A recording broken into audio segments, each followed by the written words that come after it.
What is up, everyone? Welcome back to my channel. You guys asked for such a video and Dad and I are delivering. Hello everyone. He's on some next high. Everything's been I'm going high amazing. because of the championship. I know, It has been 2 weeks of high and high and high. I literally, I was in LA at the same time as my dad, and Dad didn't even have the time to see his own daughter. I was for the NBA awards. Yeah, and then he went on a cruise with DJ Khaled and Cardi B, and then finally we came together about 2 days ago. Not 2 days, yesterday. Oh, yesterday. Oh yeah, yesterday. You came back yesterday. So anyways, my cute daddy is back, and so now I asked a lot of you. I'm all yours. I know, you're all mine now. So I asked a lot of you guys to ask me on my Instagram any questions and stuff that Dad and I would answer. Papa, I just want to look at your expressions. Okay, Papa, look into the camera. So let's get on with the first couple of questions. Okay, let's go. So the first question is actually from my friend Liva. So she asked, is there something Uncle has told you that you repeat to yourself whenever you are sad? Okay, well, can I answer? Yeah, you can answer it. The one thing that Dad has always repeated to me whenever I'm sad or anything is that the world doesn't stop for anyone. Life doesn't stop for anyone. You just have to keep going. So even when I have downtime, I just know that I have to continuously keep moving forward, because if I'm not, then I'm going to be stuck, pretty much. That's right. Pretty much. So Dad taught me that all the time. He'd say, don't stop for anyone. Don't focus on anything. Focus on you. Focus on the good you want to put out there. And be positive, because struggle never sleeps. Yeah, struggle never sleeps. And there's different types of struggles, and it never, ever sleeps. So you got to keep on fighting it. You got to keep on sort of challenging the struggles and overcome it. They are like speed bumps. Yeah. So you go over them and then you feel good about it. Learning something, Mama? My mom's just smiling watching Dad. Exactly what he said. This is from DJKB4404. How does your dad, Papa, feel about the Raptors winning? Let's go, Raptors. Oh my God. This is everybody knows. They've been sort of watching me on the TV and the interviews and all that for the last 2 weeks. I'm on the top of the world. Yeah, you are. It's the best feeling you can have. You're on the top of the world, and what a feeling, I never saw you so happy. Even you're not happy on your wedding day that much. Yeah, that's Well, this is I kind of believe that. But Dad was probably happier when he got me. Oh, that was the happiest moment. Happiest moment. Good. Especially when you said on the phone, Pa, Da. That's my dad. Da, Pa, I used to say Pa. Da. I used to say Da. Da. How come I never knew this? Nahi pata si. Now you call me Navdeep. Deep. So guys, no, when my dad doesn't pay attention to me or he's not listening to me, I say his full name. If he doesn't respond, I say half of his name. I go, Deep. Bonnie_Bhala. What made Mr. Bhatia decide to adopt in general? Can he share his idea on the process? Of course. This is, I have seen, I'm from India, and I have seen a lot of little girls being left over on the footpaths and left away, when they're born or when they are few months old or whatever, they're left over. And that used to pain me a lot to see a little souls being left over on the footpath and being sort of ignored, because we are all human beings and nobody deserves that. And that's the time when it really sort of connected inside to me that I do want to adopt a baby girl, because baby girls are the one which are not treated right in India. Now the things are getting better, but there was a time a few years ago, like 30 years ago or 20 years ago, when these girls were sort of considered to be a burden, and they were left over to either die or do whatever it is. And most of these girls, they become, sort of the street girls. They are begging and all that. And whenever, even if you still go to Delhi or some big cities, you see these girls struggling on the road, begging and all that. And they don't deserve that to be Yeah. there. No girl deserves, no kid deserves No to kid. be begging. Every kid deserves a promise to A be, chance. to chance, to have a happier And loving life. home. Yes. So every time I go back to India, I try my best to visit orphanages, and I visited one, and it had 300 girls in it. And some of the stories from these girls, and they're much older girls that haven't been adopted. And there's one girl who actually got married off when she was younger, and then the guy didn't want her anymore, and he put her in an adoption orphanage. So there are a lot of different types of stories I've encountered, and I'm extremely blessed to be living this life. And I've always said that in my future and what I'm doing right now and everything, it's always to, even through YouTube, is to connect to all these kids around the world as much as I can, and to try to be there for you guys. And also want to do the future stuff, which my dad and I have talked about, on helping a lot of these girls and boys get to educated, go to school. to go to You school. go to school, continue their education. What we are doing is through World Vision Daughters of India.ca project, what we are doing is we are giving an opportunity to these girls who used to drop out of the school when they are age of 11, when the period starts, they drop out because there's no washrooms in these schools. So what we have done is, with World Vision and Daughters of India.ca, we have tried to build, we have actually not tried, we have already built with God's grace. We have built 60 washrooms in 20 schools, and now we are going to build another 39 washrooms in 13 schools, so that we will have 99 washrooms in all these schools. 33 schools we are going to have these washrooms, so that the girls, thousands of girls, continue their education and fulfill their dreams to be someone. In this way, they are not married at the age of 11 or 12, and they have babies at the age of 13 or 14, and poverty breeds poverty. So we want to stop that. And me and Tia and my wife, we are all supportive of this thing, and we are going to continue doing that on a bigger scale every year. And just keep us in your prayers so that we can continue this. 100%. So a lot of these girls, like my dad was saying, they drop out. There's no place for them to clean themselves, or this is like the extremely poor areas, villages. And these girls would have to go to the washroom. They would go into the bushes, behind the trees or bushes. Chances of rape and all things, those infections, negative things, and all of that could happen. So by building these washrooms, our goal is to hopefully have them in school and safely be able to clean themselves, take care of themselves, and continue their education. And they be one day a teacher or a police officer. One girl educates a whole village. Yes, that's what it is. And any country which has to progress has to have their girls educated. That's what we believe. And that's what we are going to continue doing as a family. Me, my daughter Tia, and my wife Arvinda. J. Mormole, 31. What legacy would your father like to leave on Toronto and the entire NBA community? That's a good question. Well, what I want to do is that every kid deserves a chance and hope.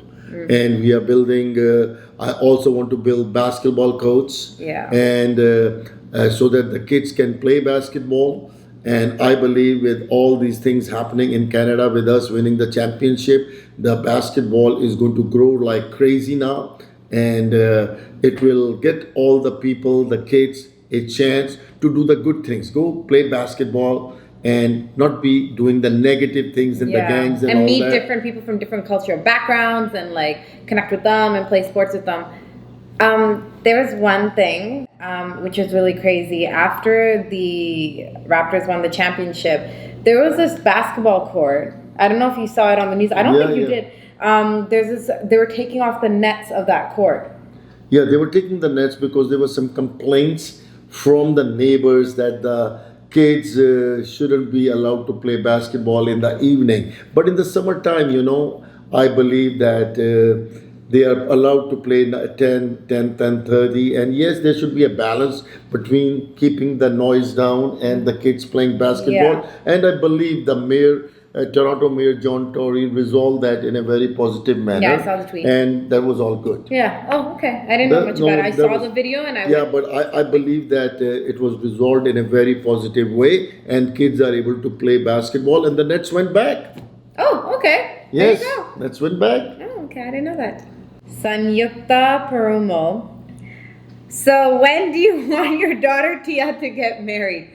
Well, whenever she finds the right person in her life and she decides and she feels she's ready for it and she wants to tie the knot. That's gonna be a lot of years from now. Well, that's up to you. Exactly, it is up to me. Okay. Okay. But I still have to approve it. He still has to approve him though. Right? Yeah, You're- 100%. That's Yes. the most difficult job for you, Kudrat. What? Getting dad to approve the guy? He can come from any background, any upbringing. He could be so amazing. Dad will still grill him like chicken tikka masala, pretty much. No, I won't be. I'll be very fair. I just want to make sure that my princess gets and she deserves and gets the best one. She gets it, Prince. Amisha Gill, 45. When you found out you were adopted, how did you feel? By the way, I love you so much. Aw, sending so much love to you back. So, I was a kid. I felt that I was special. My parents explained it to me very, very well. They said that I was chosen. And I didn't have any negative feeling towards it. I was very proud about it. I was very loud and proud about it. And I felt like my parents were able to communicate it At a young very age. thoroughly and at a very young age. So I grew up with that understanding. Yes. So yeah, I felt good. And we were really loud and proud about having you. I know you guys were. Yeah. Patel 3 Parth. What would be the backup plan without Kawhi?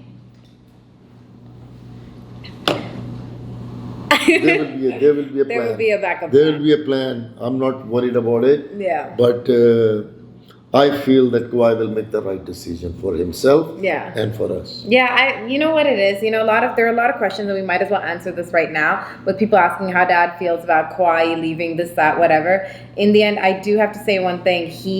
It was him and the whole team collectively that has brought us a championship, Yeah. and we're grateful for that. So in the end, whatever he decides, he's deciding for his family, his future. Yeah, we have done everything we can as a team.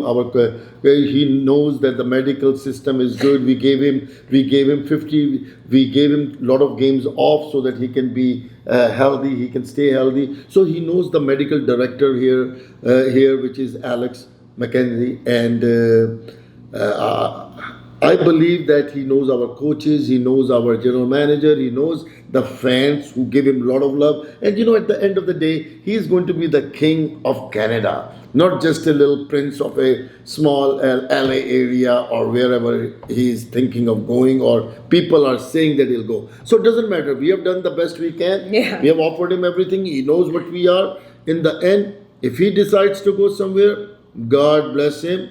We are going to be good. We are still going to be good, and we are going to come very strong after that. But I hope he's a part of our team, and we can repeat this championship in the next season. You know what was really funny? What Dad said to me yesterday when I asked you about the whole Kawhi leaving thing. I remember Dad said your line was, you're like, if he leaves, he leaves. He's going to decide what's best for him and his family. And when he comes back, everyone should be on their feet and applaud him and stand for him. Yes, I think they should give him a standing Yeah. ovation when he comes back Yeah. with whatever team it is.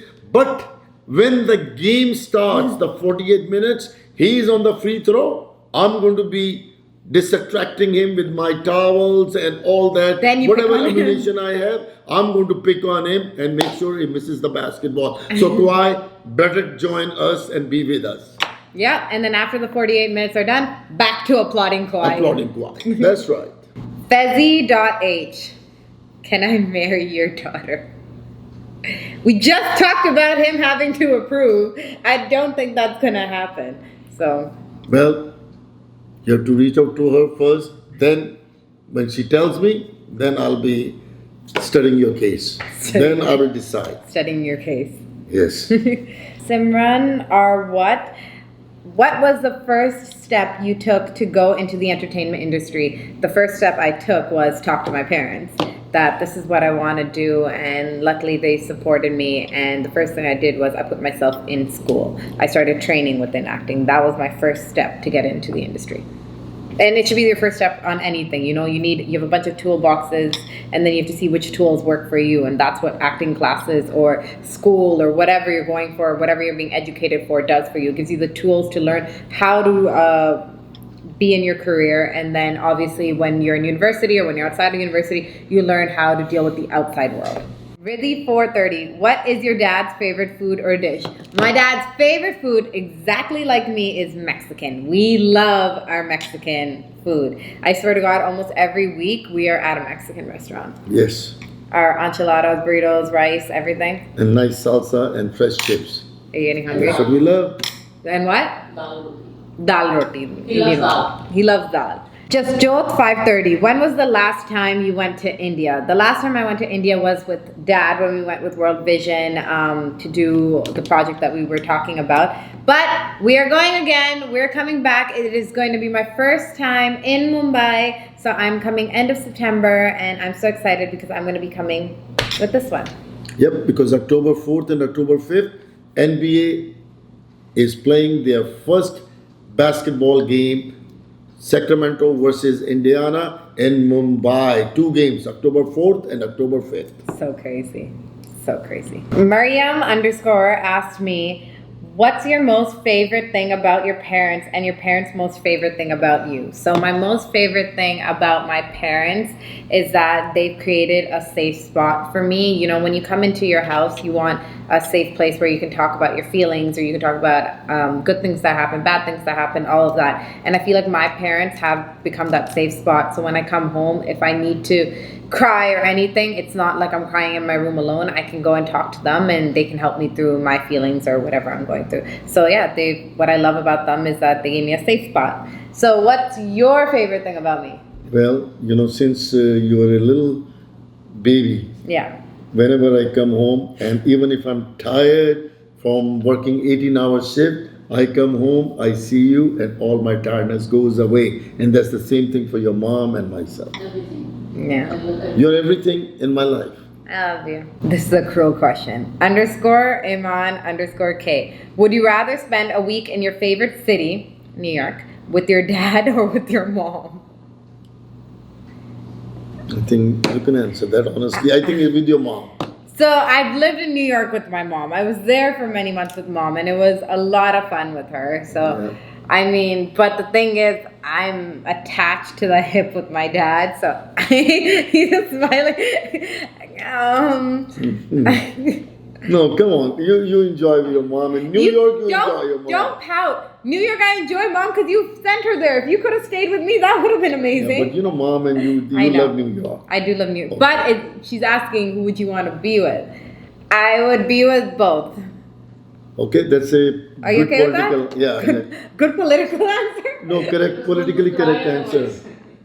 Both. Shamila_PPG. Would you guys ever do a father-daughter dance for any shadi? And I love you so much.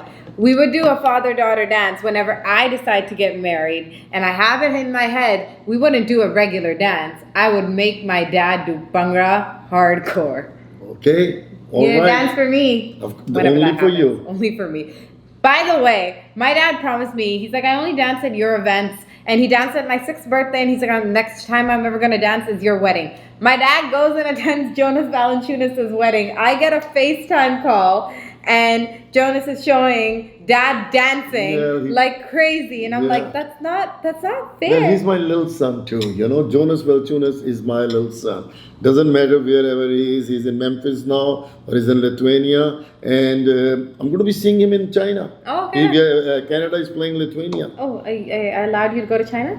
Yes, you did. I said yes? It's for Canada basketball. I have to. Nav Sandhu 031 asked, what is the first memory you have of your father? The first memory I have is in our house in Green Park, New Delhi. I don't really know if it's, I just know that I was there with you, but I don't like have the exact memory. What was your first memory of me?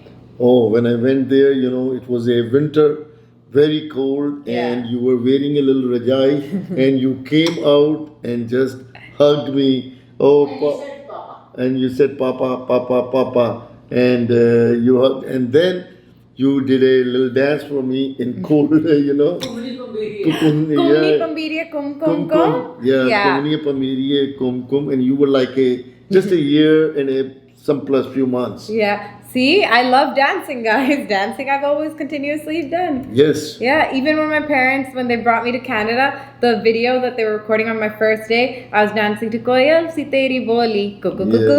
Yeah. Almira Ahmed, have you ever had people laugh at you for supporting a losing team for so long? Oh my God. Yes, yes, and yes. I used to go to Tim Horton and people used to tell me, oh, you are with a losing team. Oh, you are a loser. And that has been, we had some more down than ups in the basketball 24 years of history in Toronto. So you know what? But we have finished all that with a big championship, NBA Champions 2019, Toronto Raptors. And you know what? With that championship, we have not just brought Toronto, we have brought all Canada together supporting our team. And in the end, I believe it was Canada's Raptors versus Golden State. So what an amazing feeling. How powerful sports can be, bringing all the country together and the unity. Go Raptors, go. We're going to get it again next year. Thank you guys for watching. I hope you enjoyed this video. I thought this one would be a fun one with Dad. So did you have fun answering these questions? They were good questions. Enjoyed. They were good questions, and we answered you from our heart. Nothing rehearsed, nothing. It's all organic. You ask us, we answered it.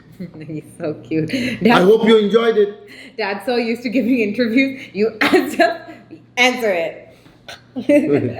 Thank you guys for watching. I will see you guys very soon. Bye. I'm just busy trying to love you. Can't tell no one about you. See you standing there trying to leave it man too. I'll be over here, tell me when to pull through.